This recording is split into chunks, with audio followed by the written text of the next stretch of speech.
Dude, I didn't know what I wanted to do. I was chasing so many different things until I got to what I was doing with holsters. And honestly, quitting my job,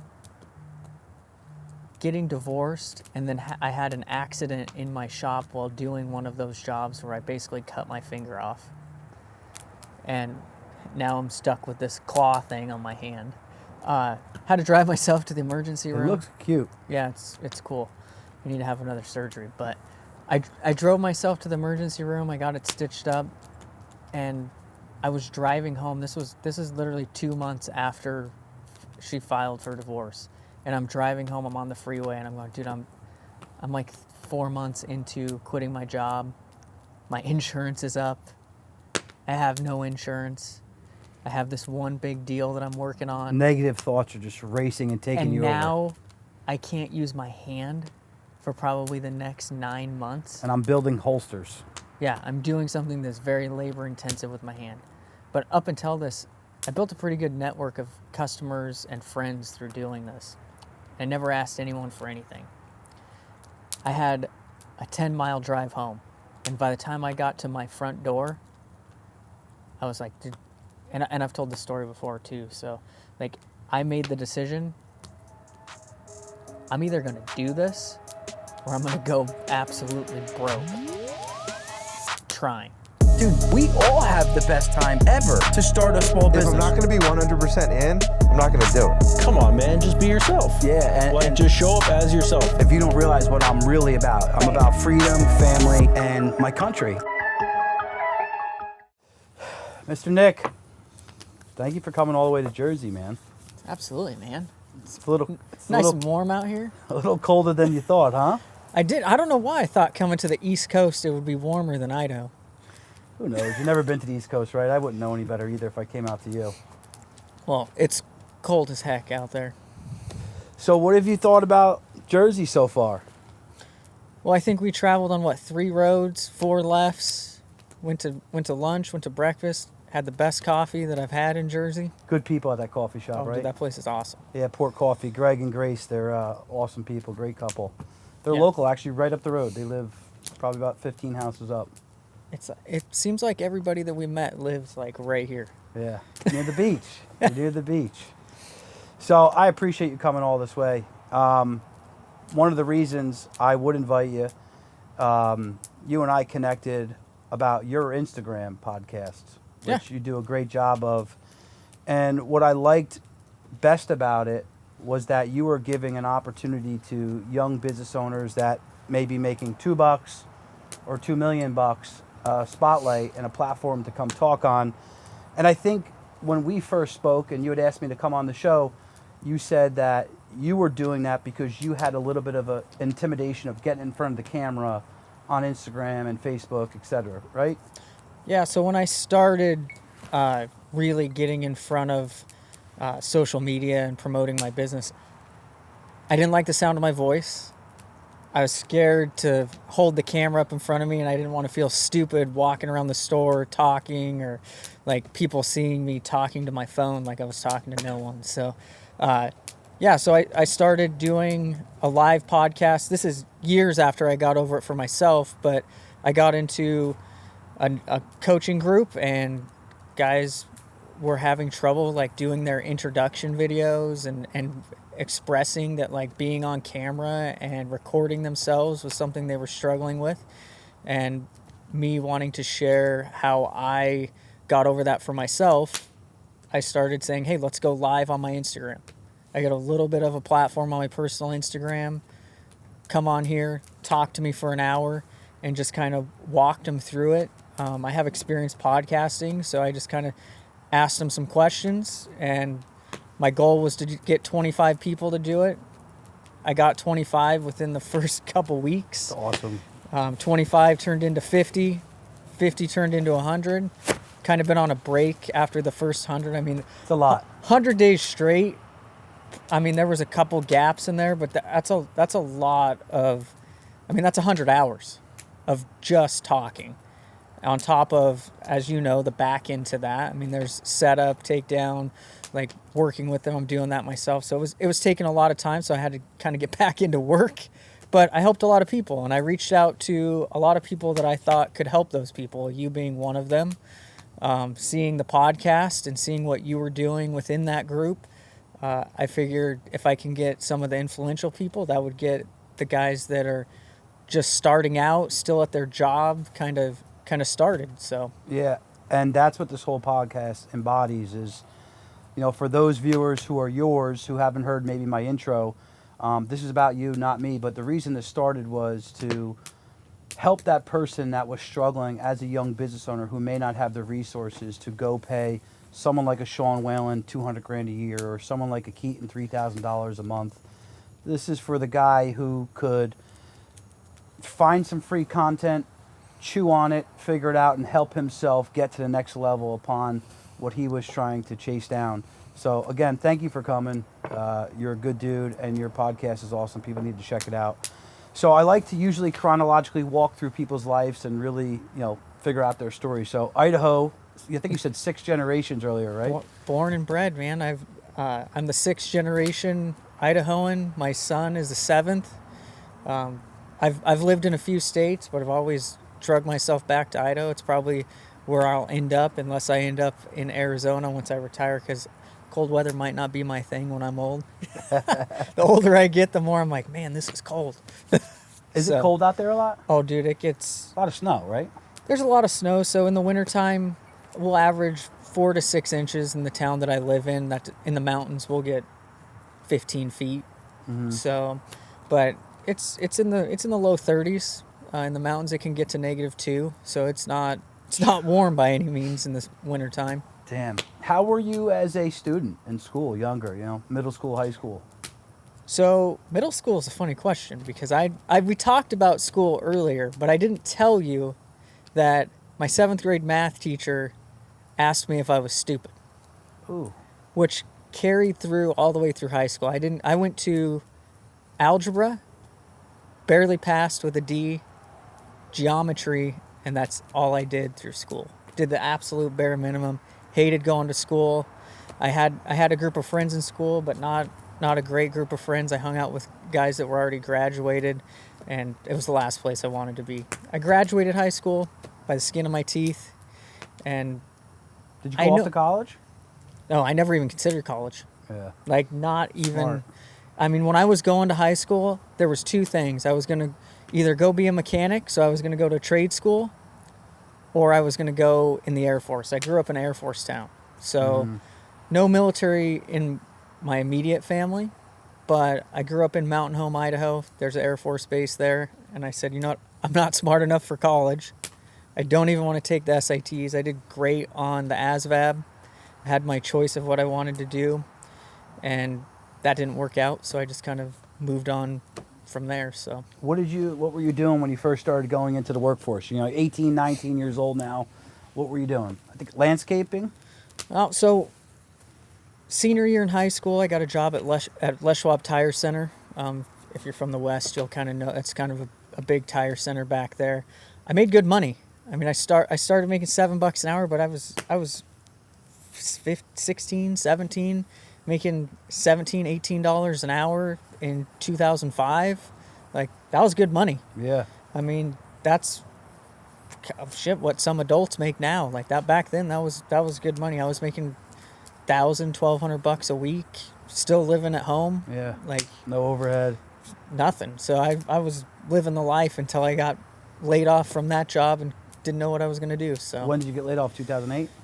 2006. 6. So 2006, right after I graduated, and then I went from being a tire tech to working for a towing company as a tow truck driver / mechanic.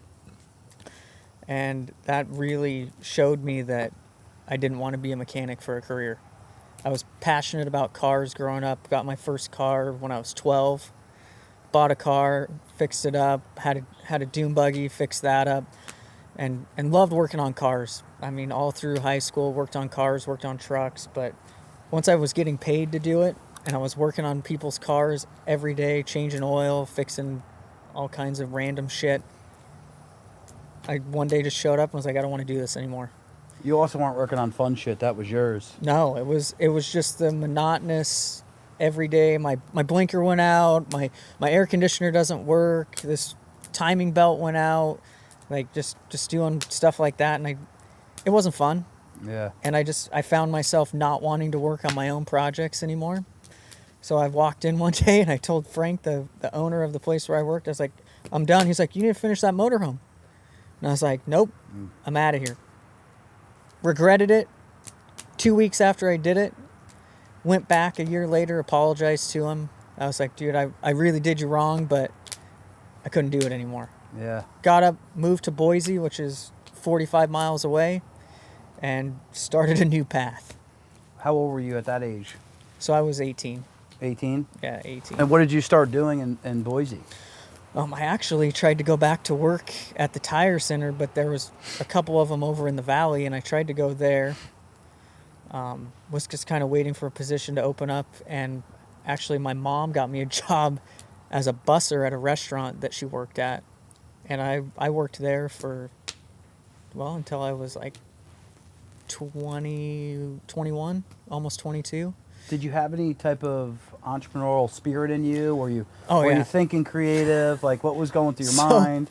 So I remember early on, well before high school, I wanted to own my own business. My dad, who was divorced from my mom my entire life, he did fitness equipment service and sold fitness equipment, put rubber flooring in gyms, serviced equipment.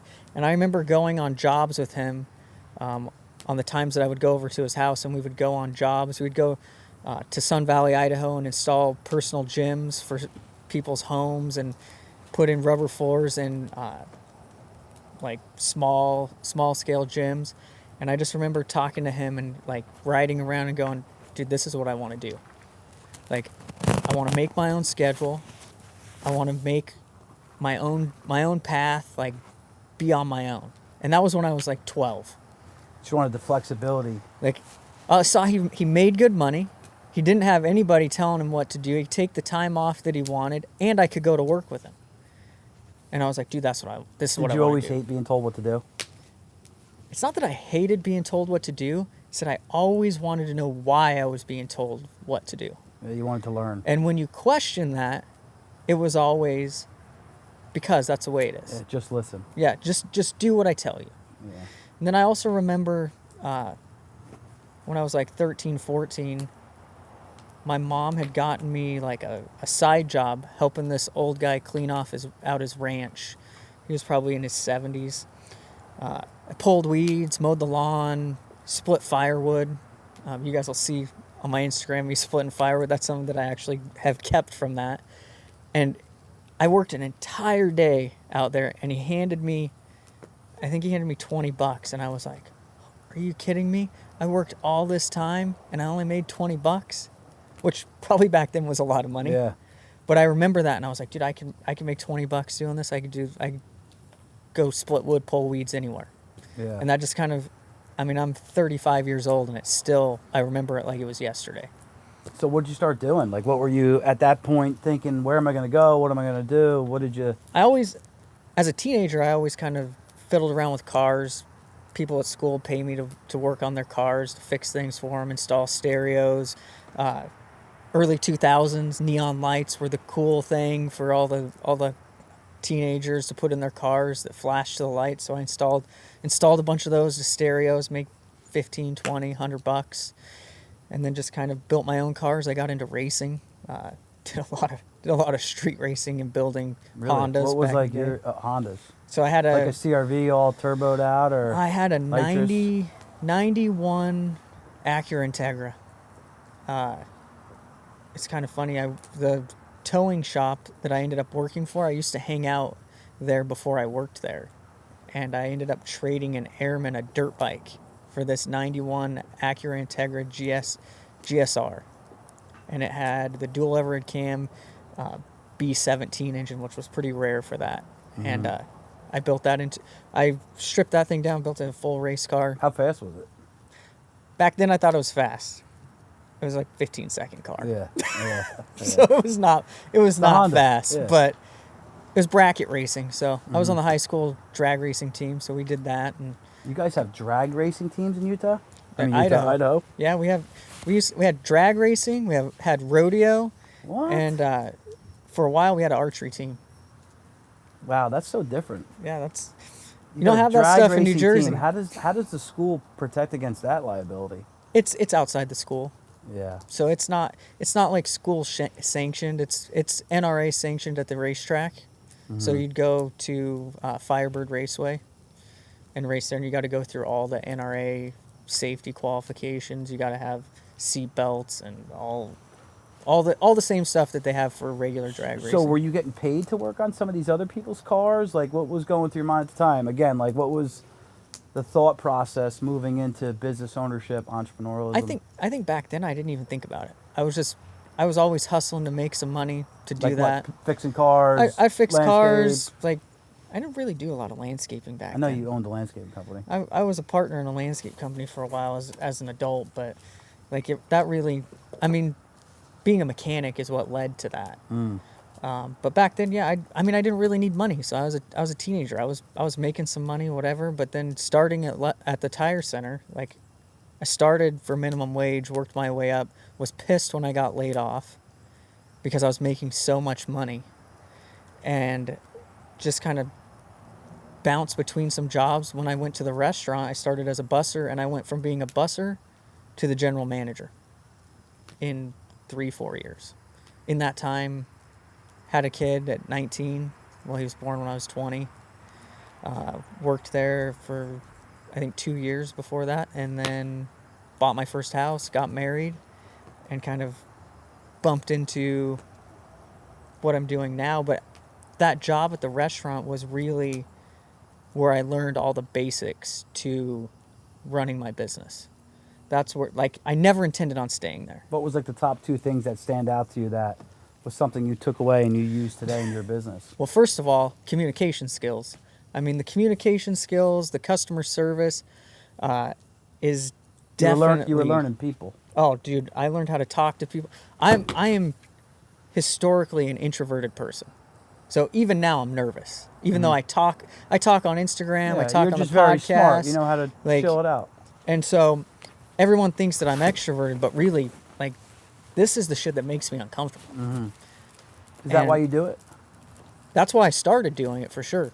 But now I do it because I know this is what brings my business to the forefront and makes me money and makes it so I don't have to go work at McDonald's and flip burgers. We're going to get deep into social media because you're very good at it and you've helped me, and I appreciate you. So at that point, you were how old? Married, kid now, couple years old. What were you doing? So I was Mid-20s. So I was 21, still working at the restaurant. I don't know if I got fired or I quit. And it's debatable between the people who own the restaurant, because I still go there and I still talk to them, and neither of us can agree if I quit or I got fired. Mm-hmm. There was a mutual disagreement. I had an opportunity to go somewhere else, and that was it. I kind of left. So you want? 2 things, though, but you asked what I took from that. One was how to communicate with people, how to talk to people, how to interact with people that you don't know. And a second was how to finance an entire business on credit cards. Yeah. Which I've seen a ton on social media, but I saw this firsthand, how somebody financed an entire business on 25 credit cards. So they just took out the cash up front. Do you know what the rates were for that person at the time? So the guy he had a restaurant already. Let's not use any names or any restaurant names. Yeah, so he had a restaurant already, and he financed the entire build of the second location on credit cards, which I was like, that's insane. But he had such great credit that his interest rates, I don't know exactly what they were, but they were low for credit cards. Really? And I learned how to roll one credit card to the next, to hit the no interest for money 12 motion. months and roll that stuff over, because I was the one managing that. He was showing me how to roll that over, and I ended up using that How down the old road. was that gentleman? Oh, he had to be in his late 40s. And was he like excited trying to teach you, or was he just saying like, hey, this is something that you're going to help run the business with? No, I think he just, like, I was learning how to run his business. Yeah. Like, That's cool though. he needed me to do my job, which was to do that. It didn't matter how old I was. So he showed me what I needed to do, which becoming the manager is what really helped me learn how to manage people, how to hire, how to fire quick, how to know right away once you hired someone if someone was going to work out or not, and how to communicate as a leader.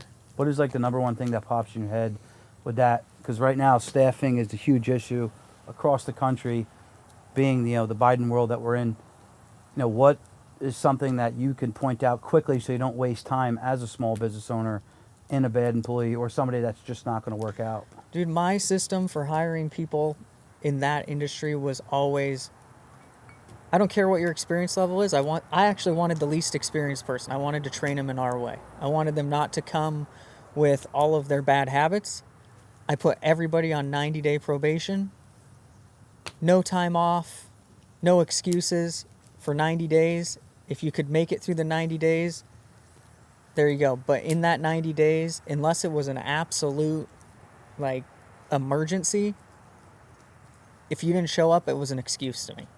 Yeah, I feel like nowadays, people get a month in, and they're like, hey, I live an hour away. You should allow me to be late because I live an hour away. And business owners, especially small business owners that have less benefits and things like 401ks that people desire, they're not that great. It's more like money jail, but things that people desire that don't know what they don't know, it's hard for a small business owner to offer that. So he's sitting there and he's taking that person that used to say, if you didn't behave in 90 days, essentially, you're going to go. What would you tell that small business owner today? Do you have any of those struggles in your business? So that being said, I've been to the other side too in my current business where I was over helpful. I was over involved. Why? Because you knew their personal story, or just because? No, because I thought that was what was going to keep them around, right? Let them work their own schedule. Let them come in when they want to come in and not be structured enough to where they lose the structure. Mm-hmm. And something that I've found is a lot of people want to be employees. They don't say it out loud. Some do. People want the structure. They want to be told when to be there, what to do when they're there, and how to do it. Mm-hmm. Where people like me and probably you, we want to figure things out. We want to change things. Like someone tells you how to start this fire and you're like, yeah, but I think I could do it this way. Mm-hmm. And you have to try it your way and fail and go, I probably should have just done it that way the first time. Yeah, because that's the way we learn. Yeah. Whereas I know other people who's like, I just want to go into work. I want to know when I'm supposed to be there. I want to know when I can leave. I want to know when I get breaks. And I want to know exactly what I'm supposed to do while I'm here. Figuring that out with the individual that you're hiring is really important. We use a predictive index scale to actually figure that out now. It's based on personality scores? Yeah, so it's partially personality scores, but what it does is it helps you actually break down how you manage that person. So what their personality, are they a eagle, are they an owl, or are they a... Yeah, kind of class them. So it'll kind of give you a number score, and then it'll break down in some letters, and then on the actual index, it'll tell you, hey, an A personality with a D is this, and this is how you manage them, and also it'll break it all the way down to, if you were in a relationship with this person, this is what you would need, how you would need to interact with them. Did you find those to be accurate? Dude, it's scary how accurate those are. Patterns. And the benefit to that is, if I need to hire someone to replace what I do, I can find somebody. I know that I'm a leader and a innovator. So if I need to implant somebody who can lead and innovate, I can go find somebody, give them the test, and say, perfect, you're going to be good in this position. Or I can say, actually, you're going to be better in the shipping department because you are attention to detail and you really like to do the same thing every single day. Yeah. Whereas for me, I like to do something different every day. I'd be bored as hell. Yeah, and that wouldn't be a good fit for you. But if I gave you the test, I would be able to read that right away. Yeah, I could totally throw those tests off too. You could, but it's only like 6 questions. Yeah. I actually think I took them. My buddy Travis, he was a real estate guy. They used to flip wholesale properties. They gave it to me one day here, and he's like, this doesn't make sense based on who I know you are. I'm going to send you the predictive index because it's different than the personality test. Yeah, I don't know what it was, but it was similar numbers, letters. So at what point, I know you were working in the gun industry. You were working in a big plant, correct? So I actually, when I left the restaurant, I went to work for my best friend from high school's parents at a small engine repair shop. Was doing sales and deliveries and pickups. They wanted to open multiple locations, and so I came in and I was going to run my own location after I learned it. 6 months after being there, they said, hey, we're actually going to retire and move to Arizona. Done. Yeah. I was like, Dead end now. well, shit, I don't know what I'm going to do. And I took 4 months off work. I had been working, I think it was like 4 years at the restaurant. No days off, weekends, holidays, worked all of them. Had a baby, 1-year-old son. I was like, dude, I just want to take some time. Decompress, get my thoughts And I together. wasn't even looking for a job, like, at all. Were you depressed at that time, or No, you just felt I was just like, I needed a break? I was just like, you know what? Like, I have money. I'm okay. My wife at the time was a dental assistant. Like, we were okay with money. I owned my house. Back then, my mortgage was like $700 a month. Like, nothing like they are now. And I was good. I was like, I'm going to take till the end of the year, and I'll figure it out then. I was with one of my buddies, and we went to a Five Guys, and actually ran into the pastor from the church that I used to do the radio show with. So at the restaurant, I would go talk on the radio show about sports and the restaurant, and I ran into the pastor, and he was like, hey, what are you doing? And I was like, nothing, I'm not working, just hanging out at home. And he goes, dude, one of our youth pastors just sent out an email saying that the company he works for is hiring. I think you'd like it. It's a gun company. And I'm like, not interested. Like, not really my thing. Wasn't into the firearms industry. Wasn't into shooting. Like, I was a hunter. Had a shotgun. Had a revolver. Like, not my thing, right? My buddy that I was with was like, dude, like, that sounds like a really cool job. Like, a gun company? I'm like, yeah, I don't even know what that means. I was like... What was the company? So the company was Tactical Solutions. And I was like, doesn't sound like something that interests me. So I thought about it. 2 days later, called Pastor Tom. I was like, hey, let me get that phone number. Like, it had been weighing on me, right? And I was like, it was totally random in my head, totally random that I ran into him and that opportunity was presented when I wasn't looking. Because I'd never, like... Back then, it was weird to me that opportunity was presented to me without me looking. And Why was that weird to you? It was unexpected. Like, every time I wanted a job, I would go out and find one, right? I was notorious for saying, if I wanted to go get a new job today, I could go out and find one because I'll work anywhere, do anything if I need to. And I was like, I don't want to work. Here's a job. Yeah. And so I called, got an interview, went in, talked to the guy. His name was Robert Graves, actually a good friend of mine now. He walked me through the whole place. It was a machine shop. They machined all of the parts in-house, had an assembly department. They were hiring for the assembly department. And I was like, this is cool. Holy cow. Like, instantly. Now, was the assembly department, was that like a lot of like machines that you just monitored machine, or was all by hand? So they had the machine shop, which cut and milled and did all the machining for the actual parts, and then all those finished parts would go into the assembly department, and you'd put them together by hand. You're putting firing pins, bolts in frames, barreling the actions, doing all the handwork. It was all hand So assembled. by accident, you were just starting to learn so much about But guns. it's super mechanical, right? And Yeah. I grew up, like, I worked with my hands. I'm mechanical, like. Yeah, that I'd be was just- lost in there. I'd be like, It was just building guns was like building an engine.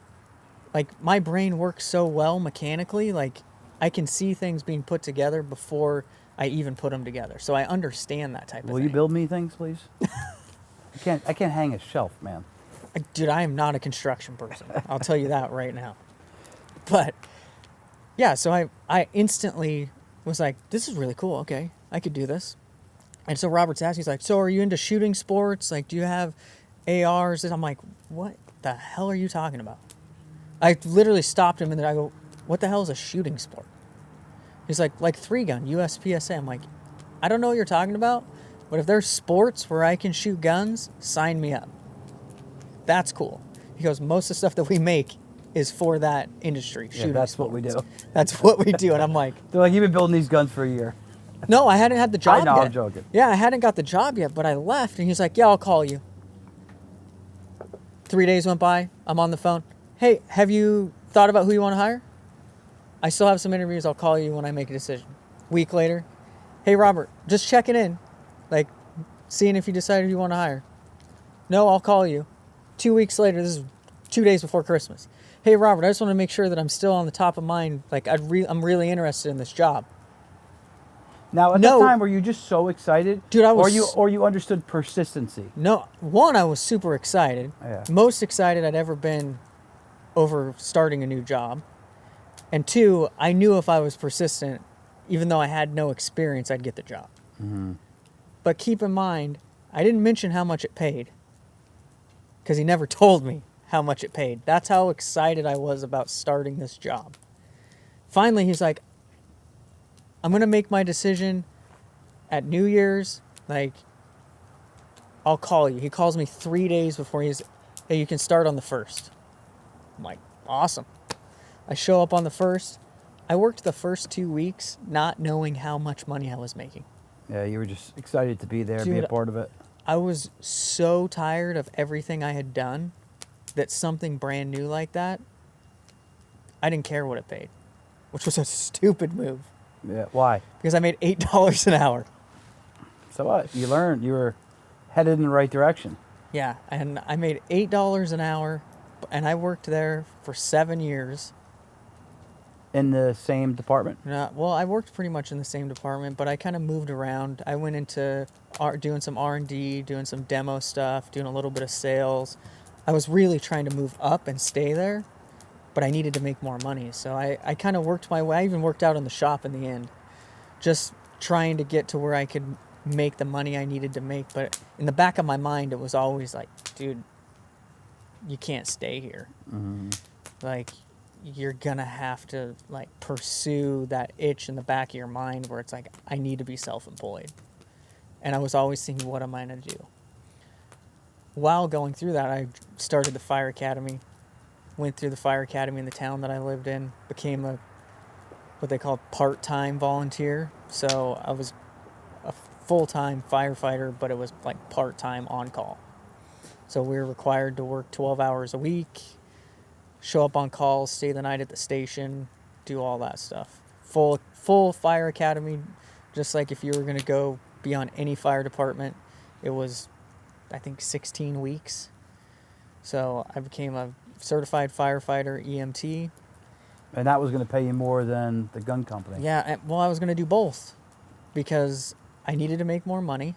I always, like, growing up, like, who doesn't want to be a firefighter, right? And that same friend who pushed me to go to the gun company, Bob Ferris, he was a fire captain in one of the other towns. And so he's like, dude, if that's what you want to do, I'll help you do it. I'm going to stop you for a second. And this is where I want to tell anybody who watches or listen, I actually give a shit about helping you get out of the phase that you were about to get to, which was running yourself rampant and trading your time for money instead of pursuing that itch in your head sooner.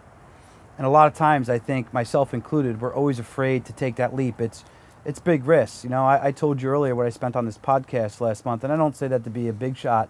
I say that to be, that's scary, dude. That means you believe in something and you're all in. And a lot of us at a younger point in our life, we can go and take that leap of faith, and you would be that much further ahead than by the time you figured it out after you were a firefighter full-time and working in this gun shop, which is probably taking a lot of your time and hours. So this is the part where it really starts to kind of get to where we are now, because I was doing both of those. I graduated the academy. I was working at Tactical Solutions, and just randomly I had started making holsters just as a hobby. But the back of my head said, this isn't a hobby, this is another job, because I was selling them on Facebook as I would make them. I did that probably for like 6-8 months, doing all three things, before I realized, if I'm a firefighter, every full-time firefighter has 2 jobs. They make decent money, but they have so much time off. Yeah, why not do something They else? always have 2 jobs. I don't know if any of you guys know a firefighter, they probably have a second side hustle.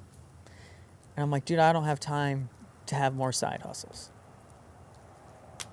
So I made the decision, after going through all of this, all the time I missed at home, that I was going to quit. And I told my wife, I'm like, I'm quitting the fire department.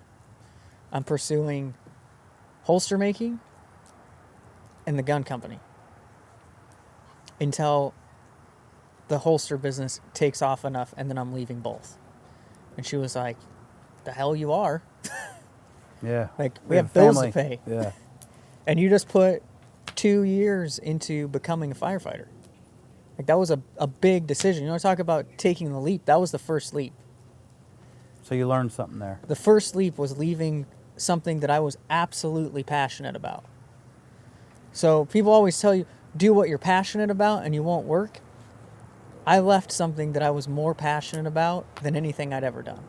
For more money. Which was, it wasn't even really for more money. What was it for then? It was for the opportunity to work for myself, potentially.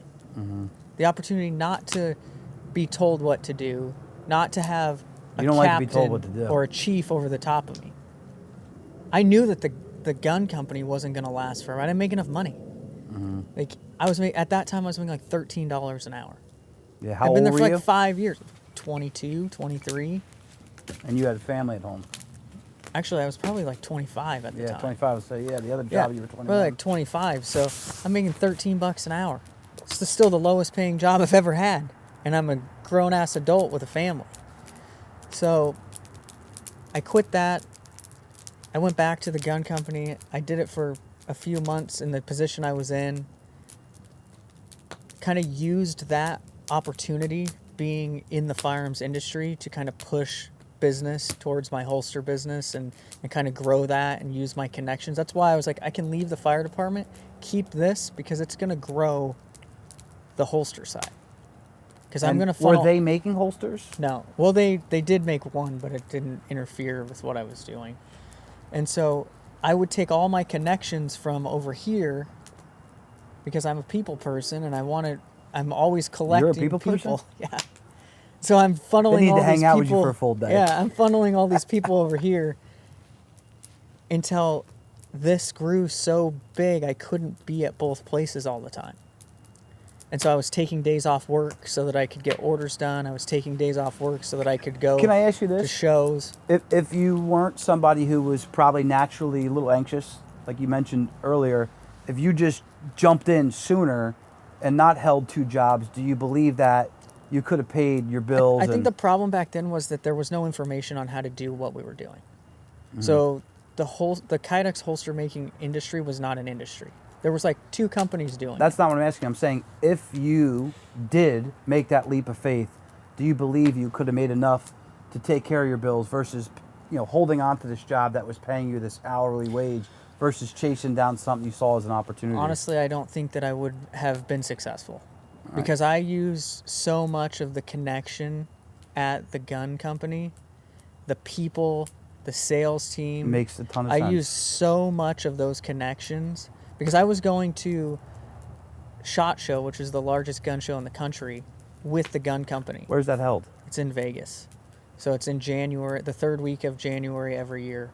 And I was going there, and on my breaks and my time off, I was going out and networking with all these people and helping to build my Instagram page and build that brand while I was still working. And that was now 10 years ago from today. Because Yeah. I'm going to get into social media. Yeah, so that was 2012 when I started that. And I got it to the point where I left being in the assembly department to go out into the shop because I thought all these other jobs I had, I knew I was building education. Like, I was at the restaurant, I was learning how to manage. I was learning how to do the back end of running that business. I was learning how to use the computer and input the sales and go to the bank and do all of that. I was learning how to network not only at the restaurant, but when I was at the gun company, I was building these connections with all of these other people within that industry. And were you using social media at that time too? I was using it a little bit. I had got on Instagram strictly to spy on other people making holsters so that I could see behind the scenes, because back then Instagram was iPhone picture. only, Yeah. and people were posting like behind the scenes pictures. And there was no YouTube videos, there was no blogs or anyone telling you like how to form holsters out of this material. It was a big industry secret. And so I was spying on all these people that were figuring stuff out and screenshotting Instagram photos and zooming in and like pulling that over and just kind of building my library of how to do it. And then I realized I'm gonna need some like machine shop skills. So I transferred out of assembly, took a 50-cent an hour pay cut after I just got a raise, and went out into the shop and learned how to run CNC machines. The reason being, one, I wanted the education. Two, they worked 410s and 1 overtime shift. So they worked Sunday, Monday, Tuesday, and every other Wednesday. That gave me every other Wednesday, Thursday, Friday, Saturday to run my holster business. Until it got to the point where I was doing so much on Instagram that it was affecting me working in the machine shop because I was on my phone the whole time, being a really shitty employee. Yeah. That went on for probably, 2017 is when I quit. So that went on all the way up until the end of 2016. But if it was taking that much of your time, that means it was working. So why not jump earlier? Because that's what I want people to do. This show is about helping people jump sooner. I was scared. So you were scared. But if Two- you jumped sooner, it would have been... Two, I didn't know anything about mentorship. I didn't have anybody behind me or around me. The whole this whole industry that we have now, where we have people like you, people like me, people like Keaton who you just had on, like, that wasn't a thing. You had Tony Robbins. You had Ed Milet That was more back work, then. though. You had to go to a conference. You had to watch a DVD. Yeah, that You had to read a book. You didn't have all of these books that are out now. You didn't have podcasts. You didn't have audio books. Thank God this stuff came out, because I can't read. I will say this. The thing that made me take that jump was, one, I was too busy. Two, I was fucking up my job and getting in trouble for being on my phone. Yeah, I would have fired you. I also was reading, I read the 10X Rule. I read Jump. And then I read like 3 or 4 business books that were like motivation, business. Jump is really the book that made me quit my job. What is Jump about? That is, I'm so bad with names when I need to think about it. What's the company? What's the book about? It's the guy from that. Someone look it up for him. Hook him up. Jump. It's the dude that did the Family Feud. I'm just as bad as you, Yeah. dude. Yeah. Two similar guys. What is it about? Yeah, Steve Harvey. Harvey. So it was Steve Good Harvey. dude. His social media is awesome. Shout out to Steve Harvey. He does a great job in motivating. I think he's a great leader of men. I just want to throw that in there. So it was his story of how he got started and how he took the jump. And I was listening, I was reading the book. I downloaded the audiobook. So I'm listening to the audiobook while I'm running barrels on this machine.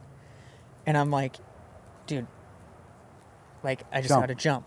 Like, I just got to do this, right? I got to do this. So I went out. I got my first decent-sized order. And then I had a discussion with my wife, and I said, I need to quit. And she said, well, you're not quitting if we don't have money. She goes, you need to prove that you can make money doing this. And I was making enough to turn over, paying for everything, I want to talk throwing about a couple that. $100s in the bank. I want to talk about that because I was helped with that early on. I also observed it early on where someone older than me, they're about 7, 8 years older than I was, they went to a mentor of ours in the firm and said, hey, you know, I want to take this leap of faith. I believe in what I can do, but I'm getting a lot of, you know, flack at home from the wife. And rightfully so. She's protecting her cubs and she wants to make sure that everybody's in a good position. But if you can help your spouse, right? If you can help them be confident because you're confident, I think you can overcome that. So I think having the right person, the right spouse that's supportive of that is makes it easier for sure. But as soon as that became a thing, like Watch your eyes. I went out and I made the sales that I needed to do that. She said we needed $8,000 to replace my income for, what was it, 6 months? You went and did 3 it. months. So I went out and I designed a holster and I sold it to another company. I took an order for $6,000 and I put $2,000 in the bank and I went and I quit my job. And I came home and said, hey, I quit. And she said, that was a month ago. That money's not in there. I said, here's a purchase order for the rest of the money. That's awesome. I ended up getting divorced 2 months later. Yeah. She wasn't about it, huh? I think there was some other stuff going on, so there was a lot of stuff going on in that time. But there was a shift in like my mindset to move towards where I am now, and becoming more of the person that I am now, more business focused, more like motivational, positive type thinking focused, which was a change that she wasn't used to. And Were you not focused back then when you met her? I was focused, but there's a like maturity level and a shift that I think happened that I wasn't the person that she had like fell in love with. Mm-hmm. And I was neglectful, and I wasn't the man that I should have been in order to like be a good husband. Yeah, Because you were both trying to figure, probably Yeah. yourself out. But one, we were young. We got together when we were teenagers, which is not an excuse to get divorced. Yeah, having a kid young, it's hard. And dude, I didn't know what I wanted to do. I was chasing so many different things until I got to what I was doing with holsters. And honestly, quitting my job, getting divorced, and then I had an accident in my shop while doing one of those jobs where I basically cut my finger off. And now I'm stuck with this claw thing on my hand. Had to drive myself to the emergency room. It looks cute. Yeah, it's cool. I need to have another surgery, but I drove myself to the emergency room. I got it stitched up, and I was driving home. This is literally 2 months after she filed for divorce, and I'm driving home. I'm on the freeway, and I'm going, dude, I'm like 4 months into quitting my job. My insurance is up. I have no insurance. I have this one big deal that I'm working on. Negative thoughts are just racing and taking you over. And now I can't use my hand for probably the next 9 months. And I'm building holsters. Yeah, I'm doing something that's very labor intensive with my hand. But up until this, I built a pretty good network of customers and friends through doing this. I never asked anyone for anything. I had a 10-mile drive home. And by the time I got to my front door, I was like, dude, and I've told this story before too. So like I made the decision, I'm either going to do this or I'm going to go absolutely broke trying. I walked in the front door. I got on my phone. I posted on Facebook. I said, hey, I need help. I had an accident. I have this order. I need somebody to come to the shop and help. And I had a buddy, Matt, shout out to Matt Kovac, came in and worked in the shop for 6 months after I had my hand surgery and until I could use both hands. I mean, I was in there working one-handed alongside him, but I was out selling stuff, paying him whatever I could to keep it going. He literally kept this business going until Where I is could Matt get back. today? So he lives actually in Phoenix. No, I'm saying, where is he at in that business world? Is So- he in the guns? Is he Yeah, doing so, anything with you? so he owns a belt company, Trojan Horse Concealment. He makes gun belts. So he actually, his wife was a teacher. He moved down to Phoenix. So How's he doing with that business? He's Want to give good. him some love because that's a yeah, good no, dude. he's doing good. He still makes belts for us. We still do some work. I just saw him 2-3 months ago. We went and had lunch. Matt, send me a belt and a bill. Seriously. Yeah, That's a good guy. yeah, absolutely, dude. I told Especially him to help you. he saved this business. I wouldn't be where I was today because if I wouldn't have had 3 or 4 people reach out and him show up, I'd have gave up. Yeah. Like, I didn't know what I was going to do. I mean, you have one hand and you have a job that requires you to use power tools. And your wife just left you. Yeah.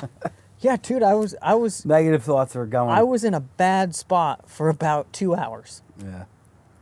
And then I got there and I was like, dude, this is a test. We're going to be all right. Like, you either do this or you go back to work. Yeah, that's what happens a lot of times that, like, people are so afraid of. It's like, okay, Ryan, and I'll be real. I could pull 300 grand in my, liquidity account and I could take that thing down to $10,000. And it's because I'm going in on what I believe. And a lot of times when you put your back against the wall like that, your mind just finds a way to get it done. Whether that's fear, whether that's excitement that pulls you, whatever it is, when you go all in and you go all in on yourself, and there's really no other choice, your mind finds a way to do it. And I think it's pretty cool. And I think more people should put themselves against that wall and stop being, soft. Stop being fucking scared. I think we spoke on this earlier today when you said run it down to 0. Yeah, I do it a lot. I have ran it down to 0 so many times, and that's where I have created some of my best work. You're laser focused. Like, the products that I'm doing now and the services that I do now have all come from running it to 0. Like, having my back against the wall, how am I going to pay this bill? And I'm not saying that that's a great place to work out of long term, because trust a me, CFO would be upset, but that's I have an done it. entrepreneurial I have done spirit. it way too many times and for way too long, but it's the reason why I've innovated. I've learned the skills that I have because I had to do it myself. Now, that said, if you can bring in the right people, and like you said when we first met, get the right team around you, not only does it make things easier, but it makes things a heck of a lot faster. And also, what I want people to know too, out of what you just said was brilliant. You don't have to hire people anymore. That's the really cool part. You can get resources off of Upwork. Like, if you're a young business owner and you're utilizing social media, you're in the digital space, and we'll get more into that. Like, man, take advantage of the resources that are out there. We have editors that help us out from around the world, and they are very good at what they do, and they help Evan and our team accomplish what we're able to put out here. Like, we're trying to be efficient. So make sure that you're thinking about the resources that are out there, and again, take that leap of faith, take that risk. I think something that we spoke about earlier in this was when I talked about the live calls that I did and being a part of a group, a coaching group, a mentor group, a free Facebook group like The Pit, like where there's people that already know this stuff. Back then when I was doing this 9 years ago, I thought I had to learn all this shit myself. And I was harping on myself. I didn't go to school. Shit, how do I know how to bookkeep, but I don't know if I know how to do it right. Like, I am the least graphic design type person. I suck with computers, but I got to build a website. I got to do graphics for the website. How do I do that? And I just spend hours and hours and days and weeks figuring that out. And you could speed that up so much faster now. God, in the last apps, in the last 2-3 years, dude, I have learned that I could have been 5 years ahead of where I am. Shout out to Jefferson Ocean. Stroke me a check. I like checks. Yeah, I could have been 5 years ahead if I would have just found the right person to do it. And now it's so much more inexpensive. There's apps that you can do the photo editing. Yeah, they make you feel like you're a genius with photography. That Shopify, which is super easy to build your own site, or for $500 you can get someone to just put one together for you. Or you can hit up Shapeshifters. Yeah, Evan and his whatever- team. Whatever that is. They run the podcast. Yeah. So, but there's so many options, and like when you start reading the right books, putting the right people around you, spending some money on some coaching, some mentorship, and it doesn't have to be a lot. It can be $150, $300 a month, like we talked about. Well, this that's earlier. and that's what I want to do with the pit. Right now, it's free because you had said to me earlier, like Ryan, like anything you're doing for free for somebody, like you're actually hurting them. You're putting them at a disadvantage, and for me, to be honest, right here on camera, it's an uncomfortable feeling that I'm gonna charge them because I was so hard up when I was trying to figure it out. Where these ideas and this love in my heart came said, and when I make a couple bucks, whether it be 200 grand, 300 grand, 400 grand, 500 grand, I'm going to turn around and help the guy that's 50 grand behind me. So if he's a young business owner, he's making 50 grand a year, like you were trying to do, and you didn't have 2 jobs, how are you affording $200 a month in addition? So some people will take you up on free content, but at the same time, the world we live in right now, everything that someone like you or someone like me or shit, even someone like Keaton, like the stuff Sean, anything that they can offer, if it's free, you can find it in our content on Instagram, on TikTok, on Facebook, on YouTube. You can find that content for free. Yeah. If you want to learn It's just not something- organized. Yeah, if you want to learn something, you can find it. If you follow me or you follow Sean long enough, all of the shit that we charge people to teach, we've set it for free. The difference is when somebody pays $100, $200, $1,000 for something, now they're paying attention. Now they're going, that was a nugget, that was a nugget, that was a nugget. This is the exact steps. I need to follow it because I paid for it. When it's free, it's, yeah, I'll try that. Yeah, I'll try that. But it costs me nothing, so to let it go is fine. Some people like me, like I built all the way up to where I was on free content. I didn't start paid coaching until just a few years ago. So I was following Sean. I was following these guys, and I was going, dude, this is what he's doing. Like, I'm just going to copy it. Now I joined the group, and Sean's like, just fucking copy what I'm doing. Yeah, I copied him. And I'm like, I'm paying for this? I've already been doing this shit. But then it's like, copy what I'm doing, but maybe try this too. And I'm like, oh shit, I need to implement that. Or somebody else chimes in and asks a question. I'm like, I didn't even think about that. So that $300 is like, I need to get in there and I need to pull something out of it. Every month I got to pull some value out of that. Yeah, a lot of people who hopped in lines then, and I was probably an encourager of that. A lot of them were like, I'm not getting much out of this. I don't know how to use the app. But you got to really search for those nuggets, to your point. So part of those lives that I was doing, those were all members coming out of that group. Yes. And the reason for that was, what are you using this group for? You're in the group app. But you have to remember all the shit that we're talking about in this group. You got to take that. You got to pull it out of the group, put it back onto Facebook, back onto Instagram. Yeah. Keep it and in your use ecosystem. it. And you got to use it in front of the people that aren't in the group. So are you telling me I should charge for the pit? I absolutely think you should charge for the pit. All right, so listen. So sorry, Hoffer, guys. sorry, it's his fault. $150 starting next week. So I think people weren't using it. And I was guilty of it too. So I started doing the lives in order to force myself to do what I was preaching. I was preaching go live. Because how did I grow my account? I was going live. I was talking about what I was doing. What was Sean teaching me for years? Talk about what you do. Tell people what you're an expert in. Talk about your business, your products, what you're passionate about. Do you think you waited too long to get on it?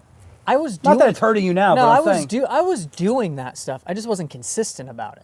Yeah, And so consistency is key. What happened to me was, just like you talked about with the podcast with consistency, when I started saying, I'm going to go live every day, I need people. It's exhausting though, man. Dude, It is exhausting. That is the 'Cause, hardest thing myself, I've ever done. Evan has a girlfriend who lives in another state. I'm very busy, work, my friends, travel. I have 2 children. You came here today and you're like, I didn't realize you have an infant. Like, yeah, I'm exhausted, man. Our kids don't sleep. And, there was a lot of times there was rain. Shout out to Bill Durr and Hatteras Print. He sat out here in the rain. But I was like, man, we already missed 1 week. We kind of have a gap. We can't miss 2 weeks. And that consistency online is extremely important. Yeah, so luckily for me, like I have a girlfriend who is extremely supportive of what I do. We have 4 kids together, we live together, but everything that I'm doing, she's pushing me. Shout out to Brenda. Brenda is an Way absolute too good looking queen. for you. Oh, she's way too good for me. Way for sure. too good looking. But I mean, just even coming out here, she's like, "Go do it." Yeah. And That's huge, man. I have been notorious. Something that I learned from Scott Travis from being in that group was say yes more. Mm-hmm. Because of being. Would this typically be something that's outside your This comfort is so zone? outside, 5 years. like traveling. You were hitting me up at 1 in the 2,000 morning. You're like, "Hey, miles. man, I'm a little nervous." I'm like, "You're gonna get here and you're gonna be good. You're gonna like the Dude, people." I'm still nervous right now. Yeah. I don't know if I'm funny. shaking because I'm cold or I'm shaking because I'm nervous. That's funny because you're not like you like made fun of me all day and you were pretty comfortable. Like you were cool. Well, you're I easy enjoyed. to make fun of. Yeah, totally. I agree. No, I'd make fun of me. It's not that I'm uncomfortable. Like, those of you guys who watch this, there's like 7 people sitting back here. So it's not like we're sitting here alone. But that's nerve wracking too. Yeah, and these are my friends, not yours. And you guys, anyone who follows me on Instagram will know, like, when I just did a video with Brenda a few months ago, and she does a YouTube channel, a cooking show, and a Mastering the What's it Market. called? So I don't know what the cooking show is called. You're fired. But she has a real estate show as well that's called Mastering the Market. And she kills in your area. What's your town again? we live in Meridian, Idaho, so Meridian. Boise, Idaho. If you're in Meridian, make sure you hit up Brenda. So she does Mastering the Market every other week, and she had me on to talk about social media and Instagram and how to use Reels and things like that. And there's 3 cameras sitting here and lights. I do everything that's on my page, cell phone in hand, cell phone on a tripod. I got to stop you with that though. Like we talked about this earlier, becoming self-employed and a business owner. You know, you have a pretty good company, and we're gonna get deeper into that a little bit. Like, why don't you outsource? Like, don't step over dimes to pick up pennies, right? That's something that was taught to me years ago. Because we talked about running it down to 0, I got into a habit of when I got too much, I got lax. Yeah. I slowed down. I stopped driving. Yeah. I got comfortable. Because you weren't spending it. And I did that, I did that for years. And that's something that, like, me and Brenda talked about. It was like, if you're going to continue to do this, you have to drive past that comfort. You got to keep going. And keep going. And she's like, I know you can keep going. It's a different gear, though, man. Like, that's funny you say that. Jim Ortenzio, I hate to give this guy any fucking credit, but, you know, years ago, I think it was like 3-4 years back, he's like, great, Ryan, he did 250 grand, 280 grand, whatever it was, 6 years ago. He goes, let's see if you don't play all those days of golf. Let's see if you don't hang on the boat all those extra days. Let's see if you don't do this. Coffee's for closers. That was kind of like his point. And he was right, because I was wasting a lot of time.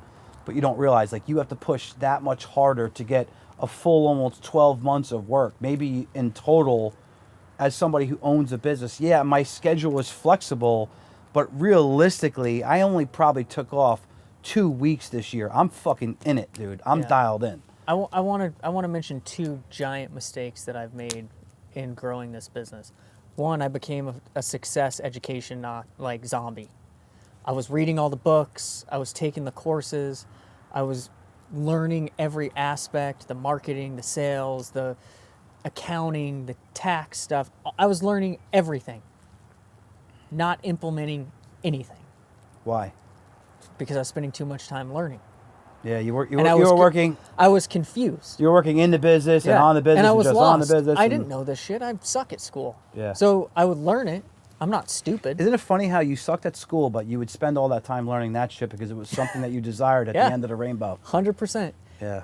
Then the second thing was I loved the grind. I loved the hustle. I loved the, like, everybody going, dude, you work all the time. Like, and it's not like I do something, like I told you today, or maybe I said it just a little bit ago, but, like, it's not about doing what you're passionate about. It's about being passionate about what you do. Mm-hmm. I'm not a huge gun enthusiast. Yeah, you said that earlier. Like, But hey, I got like you know, only They're a like couple 10 guns. Yeah. They're like 10 guns that are my personal guns. And I love them, and they're great, and I've had all kinds of cool stuff, but I don't want 2,000 guns. It's just not who I am. I'd rather spend that.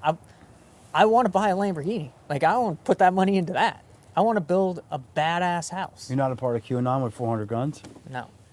And more power to you if that's what you want. I know, Like, I'm kidding. everybody has different things that they want. Freedom. I want a nice house, and I want a badass car. Because I love cars. I've loved cars forever. It's not like I saw that Sean had a Lamborghini. I'm like, I gotta have a Lamborghini.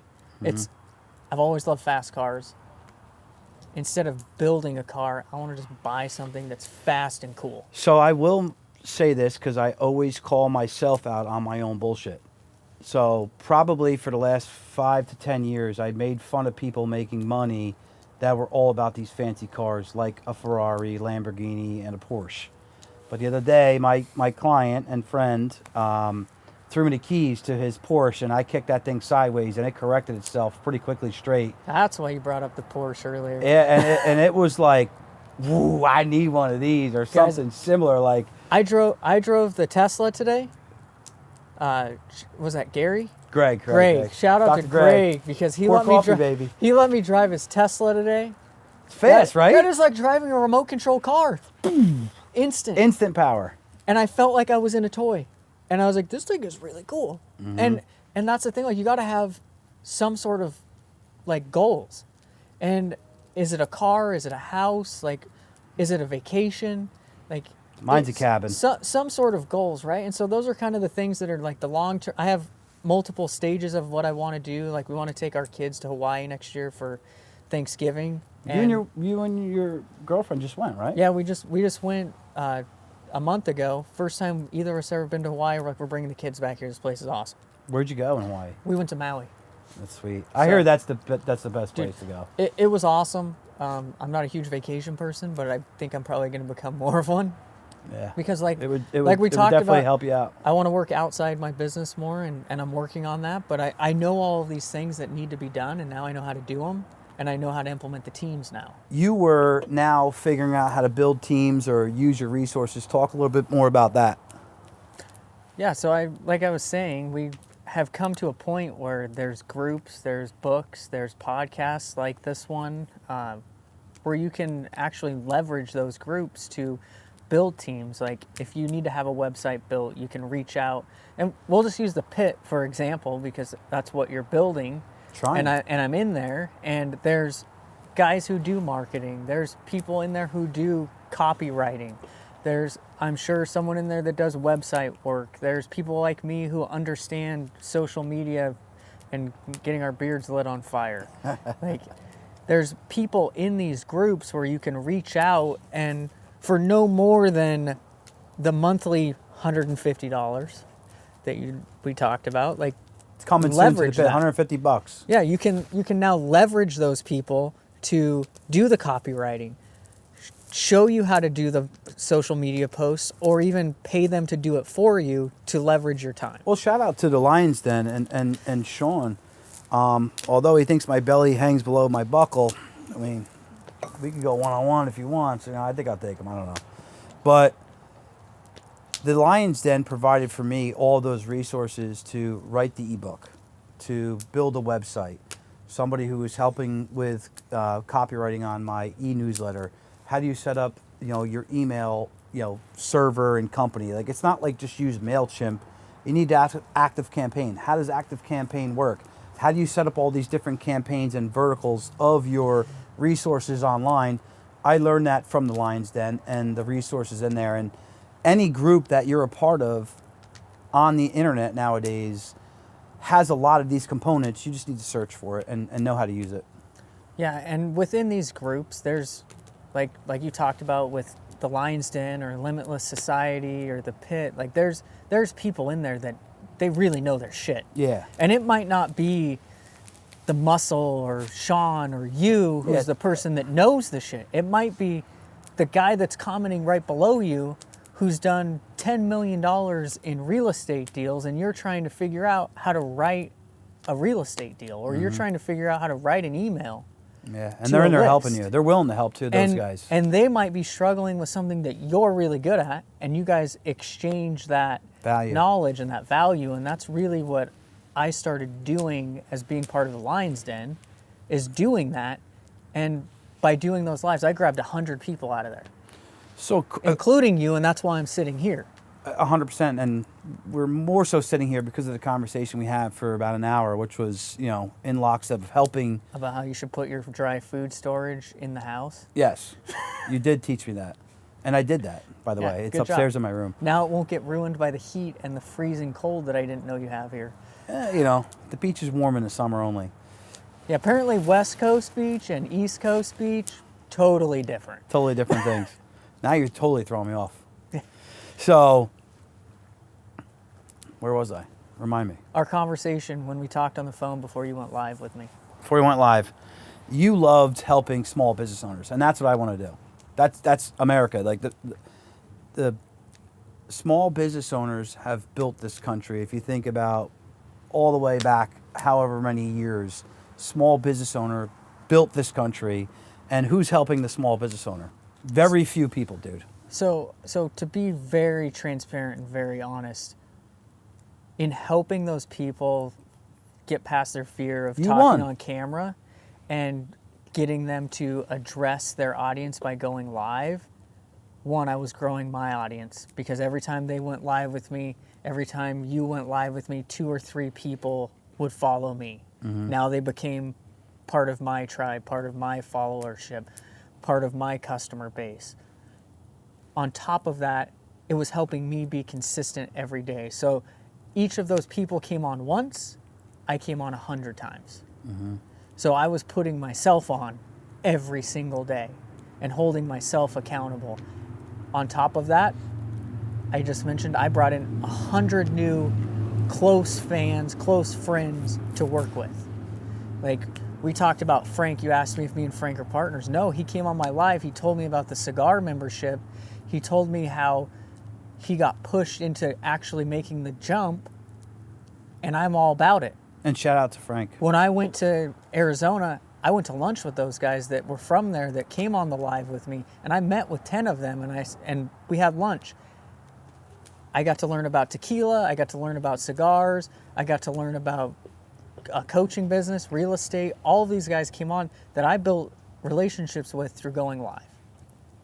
So selfishly, I did that for me as well. I benefited probably more than every person that came on the live with me. So far, maybe, but there's a reason that you did that, and there's a good way to make money and there's a bad way to make money, and I think we want to help, but I think that in helping, we also help ourselves. What's wrong with that? And there's nothing wrong with that. And that's the discussion I had with you about charging and why charging was so important. Well, I make money in helping. different ways. When you come on my show or Keaton comes on my show, I had 155,000 views today on our clip. That's the largest ever, but 155,000 people now know maybe who Ryan is that didn't know yesterday. Well, I'll tell you this, $150 isn't going to change your life.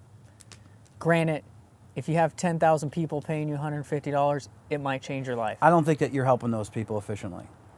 I don't think that if you have that many people, you're helping them I'll efficiently. never have that many people because But I'm not helping anybody. I think that if you have 100 people in your group that are paying $100, you're able to really know that those people, one, they want to be there. They're dialed in. They want to be there. 2, you can focus on what those people want because they want to be there, and they're showing you they want to be there, and they're dedicated to what they want to learn. I think that... And that's not life-changing money for you, 100 people at $100 a month.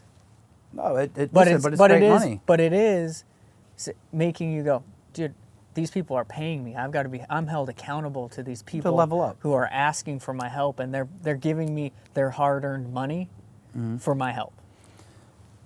But do I want to go into a full life of service, serving other young business owners, or do I want to chase Take that money and do what we talked about before. Take that money and invest it in a kid coming up starting a business. Yeah, we're already doing that though. But see, that's you're already doing that. But that's a way to take that money from the group that you're building, and this is anybody, not just you. Like, if you're uncomfortable with charging for it, take that money and say, yeah, we're going to take this money now and we're going to go fund this kid. So in my opinion, and this is not a shot at anybody in the game who's doing it currently, but I think that it's all kind of bullshit. Like, if you're making your money off of coaching, you're not really wanting to help somebody.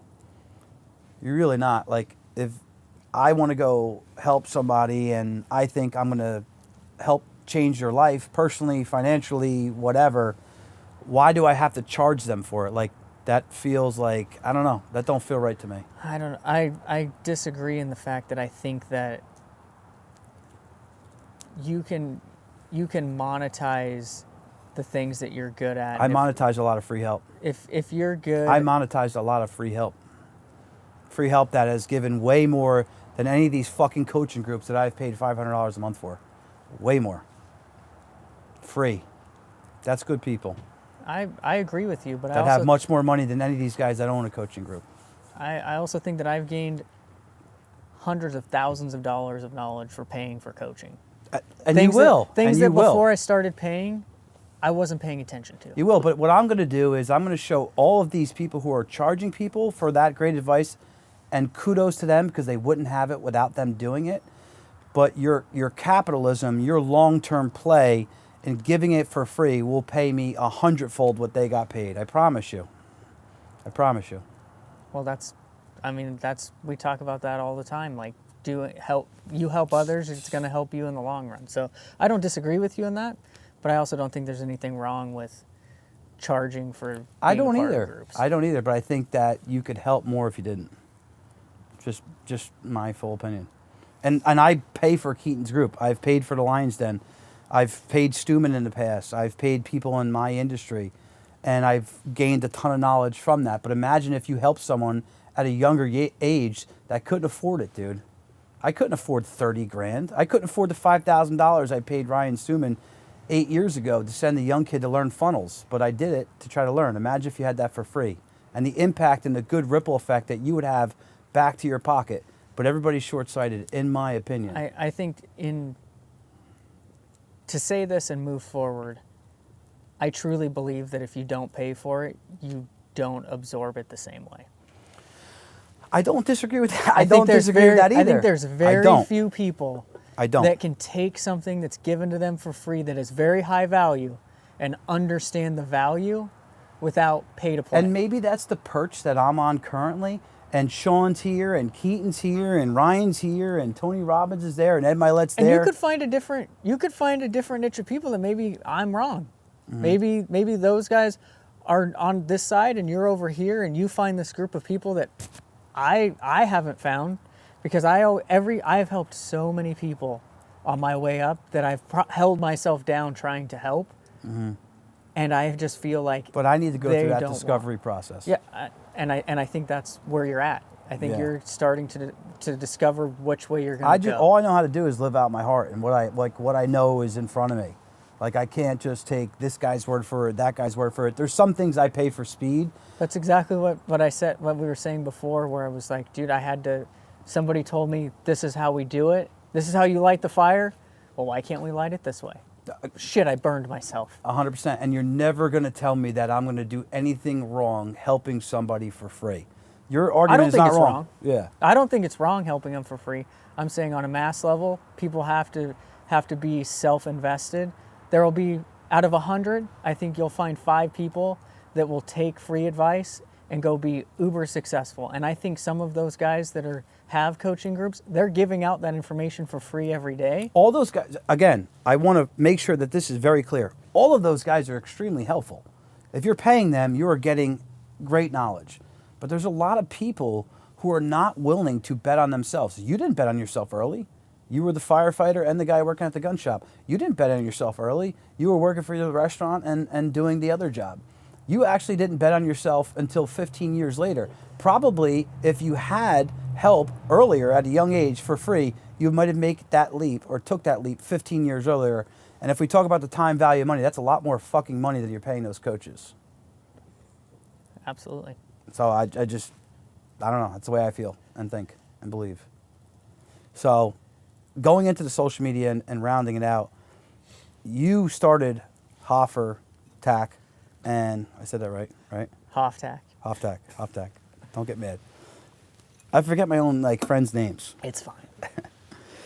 You said, I'm going to run with this. I'm going to build these holsters. I'm going to do something that I want to do for myself. Social media was your main marketing outlet, correct? Yeah, it still is. Yeah. And what made you think I need to run with social media? I need to spend the time here, the money here, the energy. It was free, and everybody around me was talking about how that's what you needed to be doing, and I found a way to leverage it. Within my industry, running ads wasn't really an option for me. I kept getting shut down, so I just kept pushing forward on learning what was trending, learning how to do it, and I'm by far not an expert at it. You're pretty good at it. Dude, I'm still learning. Like, I can answer a lot of questions. I was hitting you up last week, like, how do we get this Black Friday deal going, man? What should I do? Put a video up. I can answer a lot of questions, but I'm truly like 1 or 2 steps ahead of where the people asking me the questions are. Like, I'm figuring stuff out last week, and you're asking me this week how I figured it out. And instead of just saying I don't know, I just tell everybody exactly what I did. And tomorrow that'll change. And social media is really what percentage of your business? 90? Oh, right now, yeah, at least 90. Even my custom holster business. And I mean people come 90% of his purchases. Yeah, and like I said, even most of my custom business comes from people seeing me posting it on Instagram or Facebook. And then as far as the OMNICARRY side, that's probably 90% of that is from TikTok videos. And just getting on there and answering questions. You're not worried about the CCP? They already have all my stuff. You think so? I Xi Jinping's watching you? I've been on TikTok long enough. Like they already have all my stuff. Fuck that guy. So Anyway, so you're the guy that's like, hey, I'm going to take advantage of all this social media. This is my company. Now, for the people that launched their business online and now you're looking to exit out of it or you're looking to take it to retail, what is your next move? So the way that I'm going to leverage that is partnering with a distribution partner. So I kind of talked to you about that before. You had a recent deal go through today, finalized, right? So it's not finalized. So I'm still, I haven't signed anything yet. But yeah, we're gonna use another company to leverage all of their employees and their resources, so that I don't have to hire a sales team and a shipping team and a packaging team. All of that will get done in their facility and fulfilled through them. Sales will come in, they'll buy it direct from me, and then it'll just all be handled over there. And what is your final plan? To like sell this thing out in 5 years, 10 years? My plan's always been to sell. Like, I'm not building a legacy Business company. Yeah. My plan is to do this. I want to be fully retired by the time I'm 50. I'm 35. I'd like to be out of the holster business by the time I'm 40, 45, and build a second company, but before I'm ready to be fully done. So. And this is kind of moving backwards, but we jumped ahead and we jumped around, and that's also fully my fault. What is your holster all about? Why is it different than other holsters that are on the internet? So really the OMNICARRY, which is the main product, the flagship right now, that came from the constant question of what makes your holster different? What makes what you do different? All of the Kydex holster companies, we all use the same molds, we all use the same process, we all talk to each other, we all use the same hardware, we buy from the same company. What makes it different? Well, I make it different. My marketing makes it different. My care, it's all fluff. It can make a difference. If this guy over here doesn't answer the phone and you do, that'll make a difference. If this guy doesn't care that the edges aren't sanded and you do, that makes a difference. But in the end, it's the same. The second question that I got asked all the time was, do you have it for this gun, this combination, this new gun? And I was saying no a lot. The key to me in sales is, how do I say yes all the time? Yeah, how do I ding that cash register? How do I stop saying no? And for me, that was creating a Kydex style holster that fit more than one gun. And that's been, since 2017, what I've been working on. I've done 3 variations of it, sold almost 70,000 of different variations, which led to the OMNICARRY, which fits up to 200 different guns. It has a more comfortable backer, it has a flexible back plate so that it can fit up to 200 different guns and allow you to not have to commit to one gun, not have to say, yeah, it won't fit that. You need 17 holsters for your 15 guns. That's a pain in the ass. It is, and especially if you're new to concealed carry. Or Yeah, like new we to are here in carrying a Jersey. gun. We just got it, or I think we got it, or it was taken away. I don't know. The Murfinators. So like all of you guys are carrying SIG 365s, from what I can tell, but eventually somebody's gonna go, I really want the Hellcat. None of us are technically carrying anything at all. I Not have, carrying. Yeah, I have my gun here. Own. That's a P365. I meant own. Yeah. So eventually you might go, oh, maybe I want to carry a Glock 43 at the range. Mm-hmm. Now I got to buy 2-3 different holsters to just figure out Yeah. what I want to go carry. I'm still trying to figure out yours still. Like, I don't need 5. Yeah, so we're gonna have 5, 6, 10 holsters to try and figure out which gun I want to carry.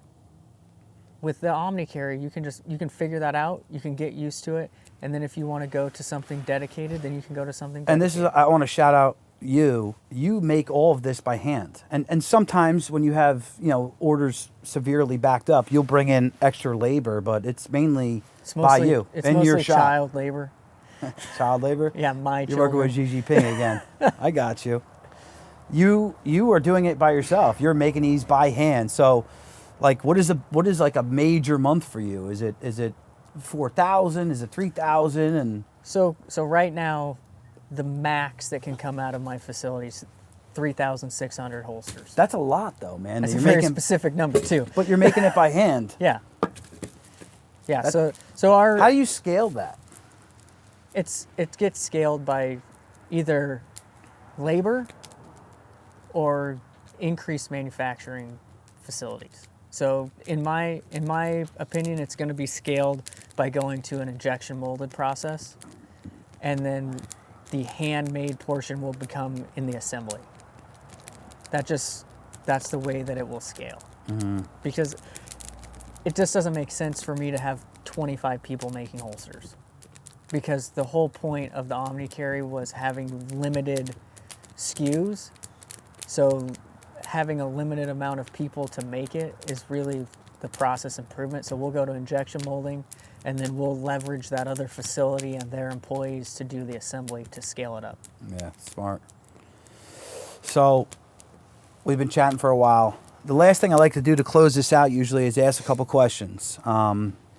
One is usually give a shout out to a business owner that you like locally, but again, like Keaton, you don't live locally.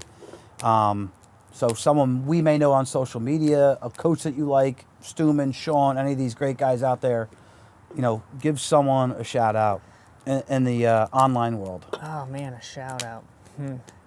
Well, I'm notorious for loving my competition, and I don't really see too many holster companies as my competition, but Just In Case Holsters in Phoenix, Arizona is one of my favorite leather holster makers, as well as Trojan Horse Customs Belts. Matt for making belts. Both in Phoenix, both great guys, both quality products, and both people that have helped me out significantly in the past when it comes to ideas, designs, labor, places to stay when I go to Arizona.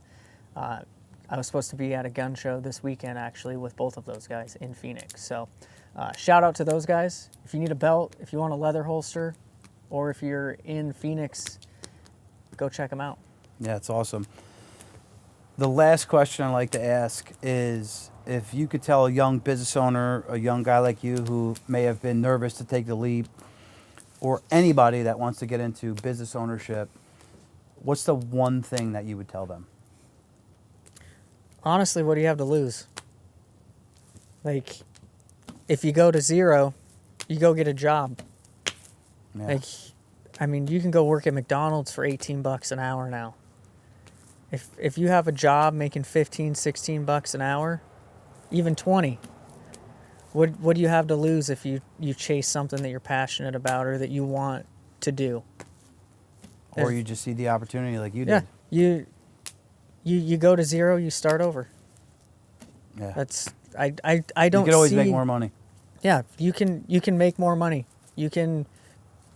There's always a way, and if that's something you want to do, and if not taking the leap is holding you back from going to that next level, you're gonna do exactly what I did, and you're gonna stay at the same level for way too long. Dude, Nick, you're a good dude. You're doing big things. I think that you'll probably have a pretty large buyout of your company in the next couple of years. You are also helping a ton of people on social media. We're having some cocktails, at least I am. We're hanging out. You have so much to give to people, and you are giving away for free almost every day, to your point, just observing it. So make sure you guys get on and follow Nick. All his stuff will be in our bio and inside the YouTube and Instagram. Thank you. Awesome. Have a safe flight. Thanks for having me, man. Absolutely. Cheers.